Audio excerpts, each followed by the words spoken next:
እንዴት ቆያችሁን? የዛሬው ፊልማችንንም ላይክ እያደረጋችሁ ተጋበዙልን። ፊልሙ ሲጀምር ቤን የሚባል ጠበቃ ደንበኛውን ለማግኘት ሲሄድ መንገድ ተዘጋጋበት በሌላ በኩል ለማለፍ ሲሞክር እናየዋለን። በተመሳሳይ ሰዓትም ያን የተባለች ዶክተር ወደ አደጋው ቦታ ሄዳ ሰዎች ለመርዳት ተወርድና የቤንን መኪና አስቆማው የምታደርገው ነገር እንደሚያስቀጣ ታውቃለህ አይደለ? ከኔ ጋር ከሆንክ ግን ምንም አይልህም ብላ ታስፈራራውና አደጋው ቦታው ላይ ይደርሳታል። ተባብረው የተጎዱትን ሰዎችን ሲሰጧቸውም ሰዎች ቪዲዮ ቀርጿቸዋል። ቤን ወደ መኪናው ሲመለስ እቃዋ እንዳልወሰደችው ያየውና ለረዳቱ እንድትመልስላት ይነግራታል። ደንበኛውን አግኝቶት ከሰዓሊው ጋር ስለገጠመው ችግር ያወራለታል። ያን ሆስፒታል እንደደረሰችም ትልቅ የሚባል ኦፕሬሽን ትሰራለች። ስትጨርስም ባልደረባዋ የእኛ እቅድ እኮ ያንን ያህል መጥፎ አልነበረም፣ ግን ደግሞ አደገኛ ነው፣ ለእኔ ህመምተኞቼ ህይወታቸው ይበልጥብኛል ትለውና ወዲያውኑ እቃዎቿ መኪና ውስጥ መርሳቷን ታስታውሰዋለች። እህቷ የሆነችው ሰዓሊም ሰውየው መብቷ እንዲሰጣት ለመጠየቅ የድርጅቱ ጣራ ላይ ተወጣና መቅረስ ትጀምር። ያን ቪዲዮን አይታ ትጨነቃለች። ቤንም ጣራው ላይ ይደርስና ምን እያረግሽ ነው? አንቺ ከሞትሽ እኮ ለእነሱ ጥሩ ነው የሚሆነው፣ ብዙ ጊዜ ያገኛሉ። አሁን ግን እንዲከፈልሽ አስማምችልሻለሁ ይላትና ደስ ብሏት ልትወርድ ስትል ያንሸራተታትና ቀድሞ የተዘጋጀው የህይወት አድን ያተርፋታል። ያን ቦታው ላይ ስትደርስም ቤንን ታገኘውና እቃውን ሆስፒታል እንዲልክ ስትነግረው ጉረኛ መሆኗን አስተውሎ ይማረካል። በሌላ በኩል ነፍስ አድን ውስጥ የሚሰራው ፌታ ባለው ልጅ በትርፍ ሰዓቱ ትምህርት ቤት እቃዎችን ይዞ ሲሄድም ዳንስ የምታስተምረዋን ሴት ያያትና ይማረካል። እዛም የሆነ ልጅ ትንይላውና ሲረዳው አይታ በምልክት ስታመሰግነው መናገር እንደማትችል ቢገባውም የበለጠ ይወዳታል። ቤን ዳቦ ለመግዛት ሲሄድም ያንን ያያታል። ከኋላዋ ያለው ሰብን ፎቶ ሊያነሳት ሲሞክር እየቀረጸው እንደሚቀጣው ይነግረውና ያዋርደዋል። ሰውየው ፈርቶ ካመለጠ በኋላም ላያን የተፈጠረውን ሲነግራት ተናዳ ሰውየውን ብትከታተለውም ታጠዋለች። ስትመለስ ግን ቤን የምትፈልገውን ዳቦ በሙሉ ገዝቶት ስለነበረ ትበሳጫለች። ፌን በድጋሚ ዕቃ እንዳይደርስ ይላክና የልጅቷ እንደሆነ ሲያውቅም ስለ ከበዳት ወደ ውስጥ ይወስድላታል። እሷም እንዲታጠብ ሻወሩን ታሳየዋለች። እንደገባም ቤን ወደ ቤት ይመጣና የጫማውን አሻራ ሲያየው እህቱ ላይ የደረሰ ነገር እንዳለ ገምቶ ብረት አንስቶ ይጠጋል። ፌም ሲያገኘው ልጅዳት እንደመጣ ልታስረዳ ብትሞክረም እሱ ግን የቀልድና በጥያቄ ያፋጠጥ ያዋርደዋል። ፌ እንደወጣም ዝም ብለሽ ሁሉንም አትመኝ፣ ከዚህ በኋላ ከፈለግሽ እኔ እረዳሻለሁ፣ ፊሽካውን ደግሞ ሁሌ የሚያዥው እቃ ውስጥ ግን ምንድን ነው የስልቴጅ ነው ስላት ሌላ ቦታ እንደተቀጠረች ትነግረዋለች። እሱም ብቻዋን እንድትሆን ስላልፈለገ ተከትሏት ይሄዳል። ስራ እንደጀመረች ግን መሬት መንቀጥቀጥ ይነሳና ትምህርት ቤቱ ላያቸው ላይ መፍረስ ይጀምራል። እህቱም አንዱን ህፃን ለማዳን ብላ እዛው ትቀራለች። ቤንና ያን ዜናው እንደሰሙ ወደ ቦታው ይሄዳሉ። እህቱም የተሰጣትን ፊሽካ ማጮት ትጀምራለች። ቤን ድምፁ እንደሰማ ያለችበትን ስላላወቀ ፌና ያንን ይዘው ሄዶ ህይወቷን ያተርፉላታል። ሰዓሊዋም ላፕቶፑንና ማስታወሻዋን ለማውጣት ስትሞክር እርዳታ ሊሰጥ የመጣ ባለሀብት ያትና ጎትቶ ሲያስወጣት ብትናደድበትም ወዲያው ግን ህንፃው ይፈርስና ህይወቷ እንደተረፈላት ይገባታል። በእሷ ምክንያት እግሩን ተጎድቶ ስለነበረም እንዲታከም ትወስደውና ልትሄድ ስትለም በአንቺ ምክንያት ነው እንደዚህ ሆንኩት፣ አብረሽ መቆየት አለብሽ። ያንም ለቤን እህቱ ደህና መሆኗን ታሳውቀዋለች። በጣም ነው የማመሰግነው፣ እኔን ሳይሆን ዳይሬክተሩን አመስግነው፣ እሱ ነው ህይወቷ እንዲተርፍ ያደረገው ትለውና ዳይሬክተሩ መሞቱን ሲሰማ ትምህርት ቤቱ በድጋሚ እንዲሰራ ካርዱን ይሰጣቸዋል። ሲመለስም ያንስ ታንቀላፋያትና አጠገቧ ተቀምጦ እንድታርፍ ያረጋታል። ስትነቃም ተመሰግነዋለች። እዚያ ያላቸውን ስራ ሲጨርሱም ሁሉም ተሰብስበው ወደ ቤታቸው ይመልሳሉ። ያን ከአባቷ ጋር እራት ለመብላት ብትቀርብም ነፍስ አድን ሆኖ እየሰራ ከእናቷ ይልቅ ሌሎችን ሰዎችን አስበልጦ እንድትሞት እንዳደረጋት ለመታሰብ ግንኙነታቸው ጥሩ እንዳልሆነ እናያለን። በነጋታውን ቤን እህቱን ሳዳኑለት ለነፍስ አድኑ ብር ለመለገስ ቢሄድም አባቷ ስራችንን የሰራ ነው፣ ብር አንቀበልም፣ ግን ከፈለክ ቡድኑ ተቀላቅለህ ልትረዳን ትችላለህ። ባለሀብቱም እንዴት እዛ አደገኛ ቦታ ላይ ሄዶ ጀግና እንደሆነ ለጓደኞቹ ሲተርክና ሰዓሊዋንም ሲሰድባት እዛው ስለነበረ የተሰማውና ደህና አድርጋ ትደበድበዋለች። የቤን እህትን ፌ የምትፈልገውን ዕቃ እንዲያመጣላት መልእክት ልክለታለች። ይዘውላት ሲሄድም ለእሱ ያዘዘችውን ሄልሜት እንደሆነ አይቶም ደስ ቢላውን መቀበል እንደማይችል ቢነግራትም ድርቅ ሳለችበት ይቀበላታል። ሰዓሊዋ ምግቧን ለማሞቅ ኦቨን ውስጥ ተከታውና ስለደርሳቸው እሳት ይነሳል። እሳቱን ከማጥፋት ይልቅ ላፕቶፑን ይዛ ልትወጣ ስትሞክር ቤን ያያትና እሳቱን አጥፍቶት ህፃን ልጅ ነሽ እንዴ ቤቱ እየነደደ ጥላሽ የምትወጪው ብሎ ይቆጣታል። ያን ስትደርስም የተፈጠረውን ይነግራታል። ግድ የለሽዋ ሰዓሊ ግን እሱን ረስታ ቀጥታ ስለምትጽፈው ታሪክ ታማክራታለች። የእሷ ሀሳብ ስላልበቃትም አባትየውን ሄዳ ታማክረዋለች። ያን ወደ ስራዋ ስትመለስም ለሰሩት ስራ የእሷ ቡድን ሳይሆን ሌላ ቡድን መመስገኑን ሰማና ስትናደደች ስራቸውን በማስረጃ አስደግፋ ታስረክባለች።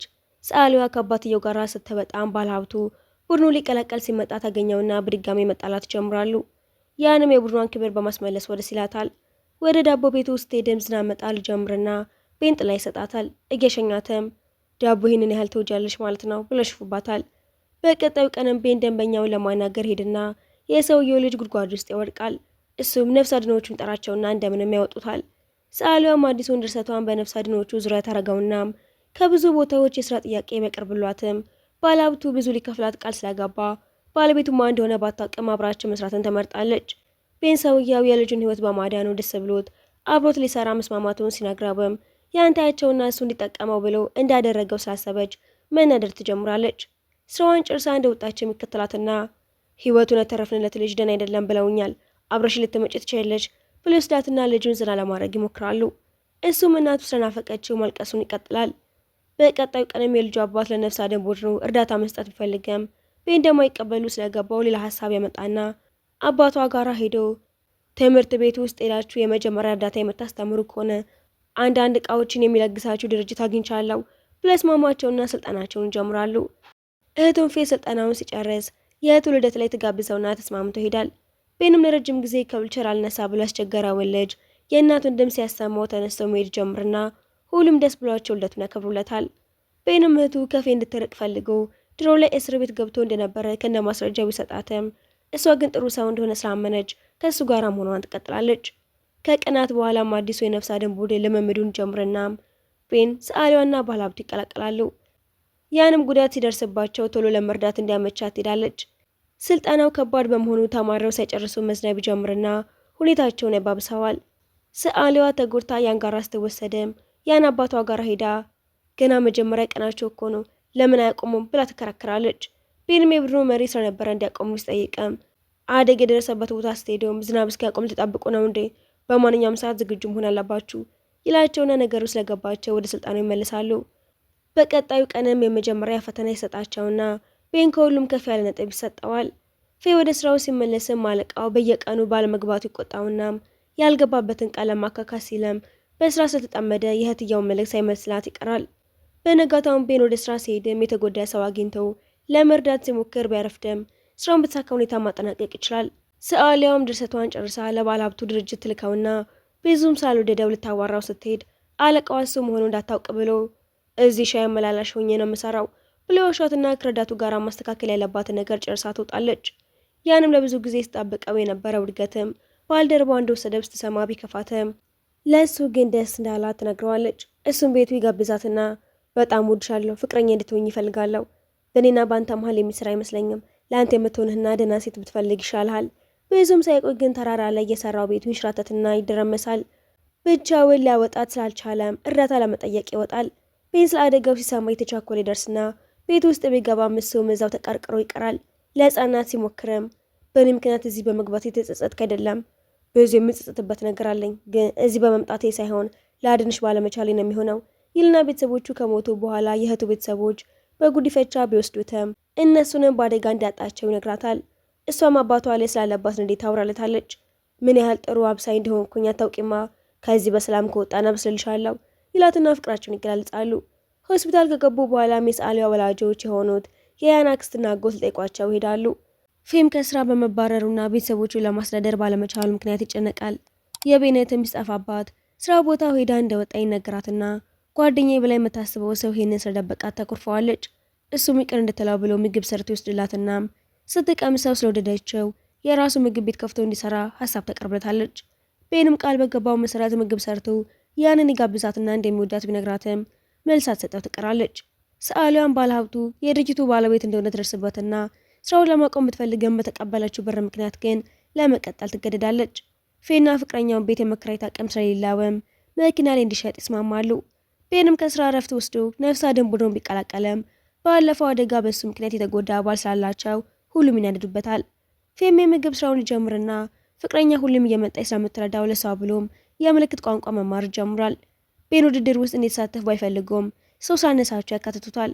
እሱም ገመዱን ለማሰር ሲሞክር ከዚህ በፊት ሊያድነው ያልቻለውን ሰው እያሰበ ፈዞ ስለቀረ ሸነፉና ጥቅም እንደሌለው እየነገሩ ውስጥ ጮሁበትም ስለከፋው ያንን ለማግኘት ይወጣል። ነፍስ አድን ቡድኑን ብተው የሚሻል ይመስልሻል እንዴ? ሰዎችን ማዳን የሚያስደስትህ ከሆነ ለምን ታቆማለህ? እያለችው የሆነን ህፃን ሊወድቅበት ከነበረው ቃይድ ነውና ለጥያቄው መልስ ላገኘ ለመቀጠል ይወስናል። ፌም ፍቅረኛውን ከቤተሰቦቹ ጋር ያስተዋውቃትና ደስ ብሏቸው ይቀበሏታል። ወደ ቤት ሸኛትም እስር ቤት እንደነበረ ይነግራትና ትከፋለች ብሎ ሲጠብቅ ቀድማ እንደምታውቅ ነግራ ፍቅሯን ለማሳየት ጉንጩን ስማ ወደ ቤት ትገባና ለሰዓሊዋ ትነግራታለች። ብዙም ሳይቆይ ግን ውጪ የመማር ዕድል እንደደረሳት ይነገራታል። ከፌል አለመለየት ብላም ነገሩን ብትደብቀውም ቤን ይደርስበትና ህይወቷ እንዳታበላሽ ብሎ ክፍል ውስጥ ይዘጋባታል። በጠዋትም ወደ ኤርፖርት ሸኛትና ፌ ጋር ሄደው በአንተ ምክንያት እህቴ እድሏ እንዲያመልጣት አልፈልገም፣ ውጭ ልኪያታለሁ። እውነትህን ነው፣ እኔም በሆን ለእህቴ ተመሳሳይ ነገር ነበር የማረገው ይለውና ቤንም ያን ጋር ሄዶ ፌ መጥፎ ሰው እንዳልሆነ አውቃለሁ። እስር ቤት የገባውም እህቱን ለማዳን ብሎ ነበር፣ ግን ደግሞ ትክክለኛ ስራ እንኳን ሳይኖረው ለእህቴ ጥሩ ህይወት ይሰጣታል ብዬ አላምንም ይላትና አጠገቧ ይተኛል። ጠዋት ከእንቅልፏ ስትነሳ ሙሉ ፍሪጁን በእቃ ሞልቶት ቁርስ ሰርቶ እንደበጣ ታይና ደስ ይላታል። እህቱም እሱ እንደሄደላት ወደ ሰዓሊዋ ቤት ትመለስና እዛ መሆኗ እንዳትናገር ቃል ታስገባታለች። ቤ እንዳልሄደች ሲሰማ ይደውላትና ያለችበትን የሚጠይቃትም ሳልተናገረች ወዲያውኑ ፌ ጋር ሄዶ ቢጮህበትም ከእህትህ ጋራ ያንን ያህል ጥሩ ግንኙነት ካለህ እኮ ወደ አንተ ነበር የምትመለሰው፣ ለምን ትጠይቀኛለህ ይለውና እውነቱ እንደሆነ እያሰበ አዝኖ ይመለሳል። ልጅቷን ፌን ለማግኘት ስትሄደም ወንድምሽን ማታለል አልነበረብሽም፣ በጣም አዝኗል ይላትና ያስተካከለላትን ጫማውን ይሰጣታል። ባለሀብቱም ለሰዓሊዋ ዋና ባለመቻሉ ምክንያት ጓደኞቹ ስላሽፉበት ቡድኑን አቋርጠው እንደሚወጣ አስነግራትም ፊት ለፊቱ ትዘልና ሲያድናትም አየህ አይደለ እኔ ራሷ አምንብሃለሁ፣ ትንሽ ስልጠና ብቻ ነው የሚያስፈልግ ስትለው በራስ መተማመኑ ስለጨመረ ለመቀጠል ይወስናል። ቤንም እህቱ የት እንዳለች ይደርስበትና እንዲገናኙ ሲቀጥራት ፌኔዛው ስለሄደችም ተናዶ እየጎተተ ይመልሳታል። እሷም ወንድሟን እንዴት ማሳመን እንዳለባት ስታስብ ትቆይና ከያን እርዳታ ለመጠየቅ ተወስናለች። ያንም ምን ያህል እንደሚዋደዱ ስላየች ልትረዳ ትስማማለች። ቤንን ስራ ቦታቸው ወስዳወም ፌም ሆነ እናቱ ምን ያህል እንደሚንከባከቧት ስታሳየው እሺ አብራችሁ እንድትሆኑ ልፈቅድላችሁ እችላለሁ፣ ግን ደግሞ ቡድኑን ጥለህ መውጣት አለብህ ሲለው ያለ ምርጫ ያስቀመጠለት ነገር ከባድ ስለሆነ ትናደድበታለች። ፌም ከስር እንዳወጣ የሆነ ህፃን ልጅ ችግር ውስጥ አግኝቶት እንደረዳውና የያን አባትም የዛኔ እንዲቀላቀላቸው ጋብዞት እንዳስገባው እያስታወሰ ለመልቀቅ እንደማይችል ሲያስብ ቤኔንን ያደረገው እሱ ቢጎዳ እህቱ ብቻዋን እንዳትቀር ፈርቶ እንደሆነ ስላገባው እሷን መርጦ ስራውን ይተወዋል። ይህንን የሰሙት ሌሎቹ አባላትም ቤንን በድጋሚ ይጣሉታል። በዚያ ዝኖ ሲወጣም ያን ታገኘውና ባለፈው ወድሻለሁ ብለኸኝ የለ እኔም በጣም ነው የምወድ ትለውና ደስ ይለዋል። ወደ ቤት ሲመለስ ግን እህቱ ባደረገው ነገር በጣም ትናደድበታለች። ፌን ስታገኘው ግን ወንድምሽ ሊፈትነኝ ብቻ ነበር የፈለገው፣ ወደ ቡድኑ እንድመለስ ነግሮኝ ነበር፣ ግን እኔ አንቺን ማስጨነቅ አልፈልግም፣ ለዛ ነው ለመልቀቅ የወሰንኩት ብሎ የተፈጠረውን ሲያስረዳት ወንድሟ ጋር ተመልሳ ታቅፈውና ስላኮረፈችውም ይቅርታ ትጠይቀዋለች። በመጨረሻም ቤን ከባልደረቦቹ ጋር በጫካ ውስጥ የሚጠፉ ሁለት ህጻናትን ፍለጋ ይሄዳሉ። ቤን ህጻናቱ ወላጆቻቸውን ለማስደሰት ፍራፍሬ ሊለቅሙ ሄደው እንደጠፉ ተረድቶ ፈልጎ ያገኛቸዋል። ያንም ለአክስቷና ለአጎቷ ደውላ በመጨረሻ የፍቅር ጓደኛ ይዣለሁ፣ ነገ ከሱ ጋር ቤታችሁ እመጣለሁ ብላ ትነግራቸዋለች። በነጋታው ቤንን ይዛ ውስጥ ሄደም አጎቷና አክስቷ ቤን ህይወቱን ሳይሰስት ያንን ከአደጋ ማዳኑን ስላወቁ በሱ በጣም ተገርመው ትክክለኛ ሰው አገኘ ይችላሉ። በሌላ በኩል ጆ የተባለው ባለሀብቱ በተራራ ላይ በብስክሌት ሲሄድ አንደኛው ጓደኛው ገደል ውስጥ ሊወድቅ ሲል ያድነውና ጓደኞቹም ጆ በጣም ደፋርና ለነፍስ አድን ቡድኑ የሚመጥን ነው ብለው ያደንቁታል። ነገር ግን ጆ ወደ ቤቱ ሲመለስ እናቱ እባክህ ነፍስ አድን ስራውን ተባብ፣ ይሄ ድርሰት ስራህንም እያደገ ስላልሆነ ዝጋው ስትለው ጆ በግድ የስራ ባልደረባውን ሰዓሊዋን ዲንግን ከስራ ሊያሰናብታት ይገደዳል። በኋላም የዲንግ ድርሰት በጣም ተወዳጅ ስለሚሆን ሌላ ድርጅት በከፍተኛ ክፍያ ትቀጥራለች። እሷም ለጆ በጣም ደስ የሚል ስራ አገኘው፣ በጣም ደስ ይላል፣ በስራሽ ምርቃት ቀን እመጣለሁ ብሎ ቃል ይገባላታል። ነገር ግን በዛ ቀን የእናቱ የንግድ ስራ ፕሮግራም ስላለበት እዛ ቆይቶ ወደ እሷ ሲሄድም መንገድ ላይ የትራፊክ መጨናነቅ ስለነበረ ይዘገያል። እሷም እስከ መጨረሻው በተጣበቀውም ሳይመጣ ሲቀር አዝና ትወጣለች። እሷ ልክ እንደ ወጣች እየሮጠ ቢደርስም ሳያገኛት ይቀራል። ቤንም ከነፍስ አድን ስራ እረፍት አግኝቶ ወደ ድርጅቱ ሲመለሰም ባልደረቦቹ ጣፍተ ቆየ ብለው ቢቆጡትም ለሁሉም ግብዣ አዘጋጅቶ ፍቅረኛው ያንን ያስታውቃቸዋል። ያንም ከሆስፒታል እረፍት ስላገኘች ለነፍስ አድን ቡድኑ ዋና ታስተምራቸዋለች። እዛም ዲንግ ጆንን በጉጉት ስጠብቅ አይታም ዲንግ ግን ጆንን እየወደደች ይመስለኛል ብላ ታስባለች። ሰዓሊዋና የቤን እህትም ዋሻዎችን ለመጎብኘት ሄዳሉ። መመሪያው ላይ ከዛ ዋሻ ማለፍ አደጋ አለው ቢባለም በድፍረት ይገቡና እዛው እያሉ ዝናብ መዝነብ ይጀምራል። ቶሎ ውጡ ተብለው ሲሮጡ ውሃው ዋሻውን ይሞላውና ፌና ጆ ደግሞ ወዲያውኑ ደርሰው ሊያድኗቸው ይጥራሉ። ያን በዋና ታግዛ ዋሻ ውስጥ ገብታ አስትረዳቸው ጆ ዲንግን በድፍረት ያወጣትና ቤንም ሌላ መንገድ አግኝቶ ያንን ያወጣታል። ከዛ አደጋ በኋላም ጆንና ዲንግ ፍቅራቸውን ይገላለጻሉ። ቤንም ወደ ስራው ተመልሶ ጠንካራ ስልጠና ይጀምራል። ያንም ልደቷን በሬስቶራንት ከሱ ጋር ታከብረዋለች። ዲንግም ጆን ለወላጆቿ ታስታውቃቸዋለች። በመጨረሻም የነፍስ አድን ቡድኑ በጣም ተወዳጅ ቢሆንም አንዳንድ ሰዎች ግን ለገንዘብ ብለው ነው የሚሰሩት የሚል መጥፎ አሉባልታ ሲያሰራጩባቸው ሁሉም ይጨነቃሉ። የነፍስ አድን ቡድን አባላቱ ቤንን አንተ ጠበቃ ስለሆንክ ይህንንም የስም ማጥፋት ክስ ተከራክርልን ቢሉትም እሱ ግን በህግ ማሸነፍ እችላለሁ፣ ግን የሰዎችን እምነት እንዳይጠፋ ፈራለሁ። በሌላ በኩል ያንስ አባቷ የሚዋራውን መጥፎ ወሬ ሰምታ በጣም ታዝናለች። ዲንግና ጆ ቡድኑ ገንዘብ እንደማይቀበል ለሰዎቹ ለማስረዳት ቢጠሩም ቤንም ለቡድኑ ፍትህ ለማግኘት ወደ ፍርድ ቤት ሄደው ኪዊን ሆስፒታል ውስጥ መስራት ሲችል ሰዎችን ለመርዳት ይህንን ቡድን መሰረተ፣ ገንዘብ ቢፈልግ ኖሮ ሆስፒታል ውስጥ የከፈለው ነበር ብሎ ይከራከራል። ሌሎች ሰዎችን ለማዳን ህይወታቸውን የሰጡ አባላትን እንደ ምሳሌ ጠቅሶ ክሱን ያሸንፋል። አባቷ ኪዊንም የብዙዎችን ህይወት አድኖ የገዛ ሚስቱን ማዳን ባለመቻሉ ተከፍቶ ወደ መቃብሯ ሄዳል። ቤንም ለእህቱ መኪና በስጦታ መልክ ሊሰጣት ቢፈልግም ፌ ግን ሁሉንም ደስታ እኔው ራሴ ልሰጣት ፈልጋለሁ። በሌላ በኩል ያለ 3 ዓመት ወደ ውጭ ሀገር ሄዳ ለመስራት የሚያስችል ውድድር አሸንፋ ነበር። ነገር ግን ይህንን ትልቅ ዜና ለቤን ስላልነገረችው እሱም እንዴት ይህንን ትደብቅኛለሽ ብሎ በጣም ይቆጣል። በፌና በእህቱ የሰርግ ቀን ሁሉም ደስተኛ ቢሆኑም በድንገት አንድ ያስቸኳይ የነፍስ አድን ጥሪ ይደርሳቸዋል።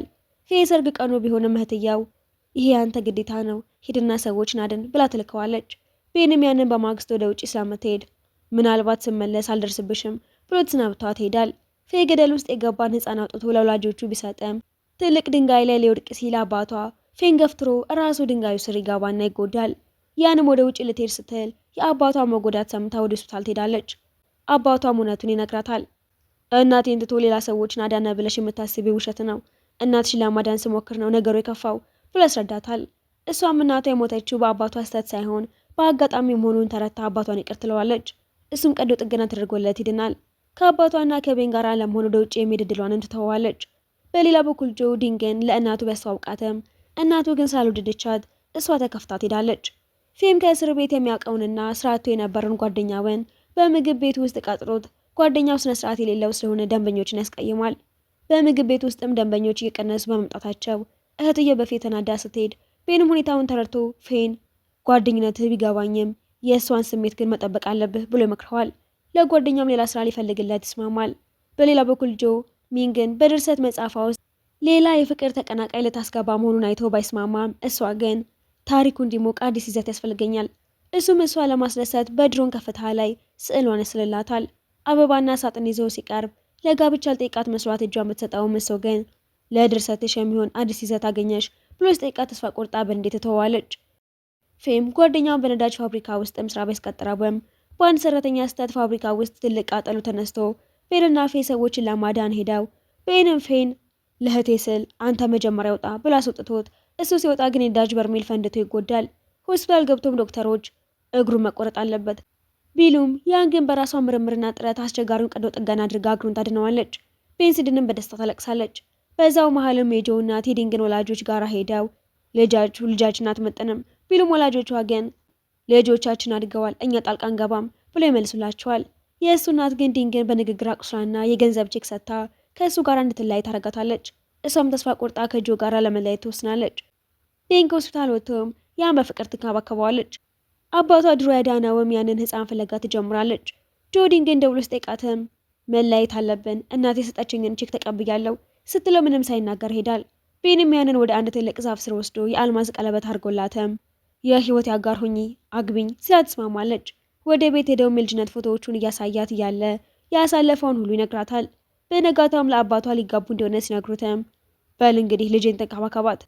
እሷን ፎቶግራፍ አንሺውን ስታገኘውና የአባቷን የድሮ ፎቶዎችን ስታይ ድሮ ህይወቱን ያዳነው ያ ህፃን እራሱ ቤን መሆኑን በፎቶግራፎቹ ታረጋግጣለች። ይሄንን እውነት ለቤን እንዴት እነግረዋለሁ? አባቴ ቤተሰቦቹን ማዳን ባለመቻሉ ሊቆጣ ይችላል ብላ ትጨነቃለች።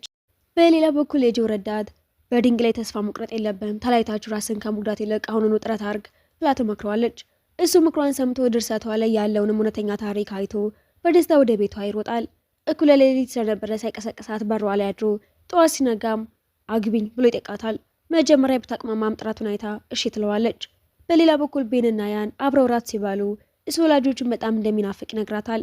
በነጋታም ድሮ ያደገበት የህፃናት ማሳደጊያ ሄዶ ሰነዶችን ሲመረምርም አባቷ ሲፈልገው የነበረው ያ ህፃን ራሱ መሆኑን የሚያረጋግጥ ፎቶና ሰነድ ያገኛል። ደስ ብሎት ለያን መልእክት ልኮ ወደ ነፍስ አድኑ ሄድና አባቷን አግኝቶ የምትፈልገው ህፃን እኔው ራሴው ነኝ ብሎ በደስታ ቢነግረውም አባቷ ግን እውነቱ ግን እኔ ያላዳንኩም ወላጆች ናቸው ያዳኑ ብሎ እውነቱን ይዘረግፈዋል። አባቷ በምርጫው ወቅት የገዛ ሚስቱን ለማዳን ሲሞክር የቤን ወላጆች በአደጋው ሕይወታቸው ማለፉና እሱ ግን በመጨረሻም ቤንን ብቻ አንስቶ መውጣቱን ይነግረዋል። ቤን ይህንን ሲሰማም ይናደድበታል። ያንም ይህንን ሚስጥር ቀድማ እንደምታውቅ ሲረዳም አንቺም ደበቅሽኝ ብሎ ተቆጥቶ ቀለበቱን አውልቆ ሰጣትም። አዝኖ እንዳይጎዳ ብላ እቃዋን ጠቅልላ ወደ ሆስፒታል ትመለሳለች። አይምሮዋን ለማስደሰትም ለ1 ዓመት ወደ ተራራማ አካባቢ ሄደው ለሚሰሩ የሕክምና ቡድኖች ስሟን ታስመዘግባለች። በሌላ በኩል የጆ እናት ታመው ሆስፒታል ይገባሉ። ድርጅታቸው በገንዘብ እጥረት ስለሚጨነቅ ጆ ለዲንግ ሳይነግራት ብቻውን ይጨነቃል። ቤንም ከነፍስ አድን ስራው ሊለቅ ይመጣል።